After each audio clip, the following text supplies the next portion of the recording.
बात उन राजनेताओं से करा रहा हूं जिनकी ईमानदारी की मिसाल पूरी दुनिया देती है सर। पहला, माणिक सरकार, त्रिपुरा, 1998 से 2018 तक 20 साल एक प्रदेश का मुख्यमंत्री रहे सर। और आज भी सर उनका खुद का कोई घर नहीं है, खुद की कोई लैंड नहीं है, परदादा का एक मकान में रहते हैं। उनकी पत्नी आज भी रिक्शा में चलती है। 2018 में उनका बैंक बैलेंस था सिर्फ 2400 रुपया। चीफ मिनिस्टर की जो तनख्वाह आती है 26,000, उसमें भी वो डोनेशन कर देते थे और सिर्फ 10,000 रुपये में घर चलाते थे। माणिक सरकार के लिए कहा जाता था कि दुनिया के, भारत के सबसे गरीब मुख्यमंत्री कोई है तो वो है माणिक सरकार, जो त्रिपुरा के रहे और 20 साल सीपीआईएम से थे। साहब, दुनिया उनको सलाम करती है, लोगों के दिलों पे वो राज करते हैं। ऐसे माणिक सरकार को हम नमन करते हैं। दूसरे, बीजेपी के गोवा के 4 बार के मुख्यमंत्री मनोहर पर्रिकर, पहले IITian sir, first IITian chief minister. आप सोचिए कैसा व्यक्ति सर, चप्पल पहन के विधानसभा जाता था, स्कूटर चलाता था। वो व्यक्ति कैसा रहा होगा सर, जब डिफेंस मिनिस्टर बने तो ऑटो में आए थे सर। और उन व्यक्ति की एक किस्सा आता है सर कि जब आर्मी में कुछ खास तरह के जूते जो टेरेन जगहों पे यूज किए जाते हैं, वहां 25,000 रुपये में इजराइल से लाए जाते थे। तो वो उसके डीप में गए कि भाई ये जूते बनते कहाँ हैं, तब उनको मालूम पड़ा कि ये जूते तो कानपुर में ही बनते हैं। तो कानपुर की पार्टी को इन्होंने संपर्क किया तो उन्होंने बोला कि साहब हम डिफेंस में देने में इंटरेस्टेड नहीं है। तब उनको बोला कि भाई आप कोई चिंता मत करो, मैं बैठा हूं, आप सुन के ताज्जुब करेंगे। वो 25,000 के जूते उन्होंने 2200 रुपये में आर्मी को दिलाए थे।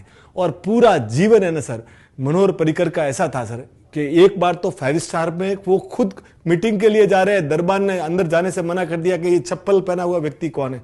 इतने साधारण व्यक्ति रहते थे और देश ने साहब उनको मृत्यु उपरांत पद्म भूषण से नवाजा। ऐसे पर्रिकर साहब को हम नमन करते सर।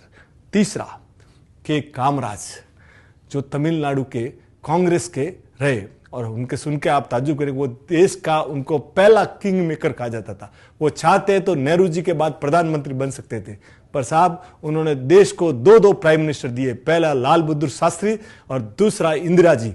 और वो व्यक्ति कैसे थे सर, ये जो आज तमिलनाडु में लिटरेसी का रेट, पढ़ाई का रेट ऊंचा होने का कारण, वो जब चीफ मिनिस्टर रहे तो उन्होंने पता किया, वो पहले व्यक्ति थे जिन्होंने पूरा दुनिया में, पूरा हिंदुस्तान में पहला स्टेट तमिलनाडु था कि हर गांव में स्कूल खोलने वाले व्यक्ति थे कामराज। और ये जो मिड डे मील का स्कीम है ना, वो कामराज जी ने लागू किया था सर। और वो व्यक्ति कितना महान रहा होगा सर। जब उनकी मृत्यु हुई, उनके बैंक अकाउंट में 101 रुपया था और 2 धोती थी। उनकी मदर एक बार पानी लाती थी तो कोई ऑफिसर ने उनके घर के बाद टैप लगवा दिया। तब उन्होंने बोला कि पूरी देश की माओं के लिए आप टैप लगवा सकते हो, उतनी मेरी माँ के घर के बाहर टैप लगवाना। ऐसे महान व्यक्ति, उनको मरणोपरांत भारत ने भारत रत्न से सम्मानित किया। तो हम के कामराज जी को भी सलाम करते सर। चौथे, बीजेपी के करिया मुंडा, 8 बार एमपी सर, 8 टाइम्स एमपी, 2 बार एमएलए, जो आदमी कोयला मंत्री रहे, जो डिप्यूटी स्पीकर रहे, और वो व्यक्ति आज भी एक छोटे से गांव में रहते हैं। उनकी बेटी शिक्षिका है, आज भी आम बेचती है सर।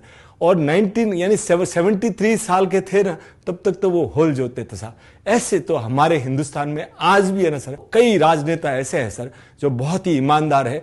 इसलिए इस व्यवस्था भारत की डेमोक्रेसी को सलाम कीजिए sir. Thank you sir, thank you.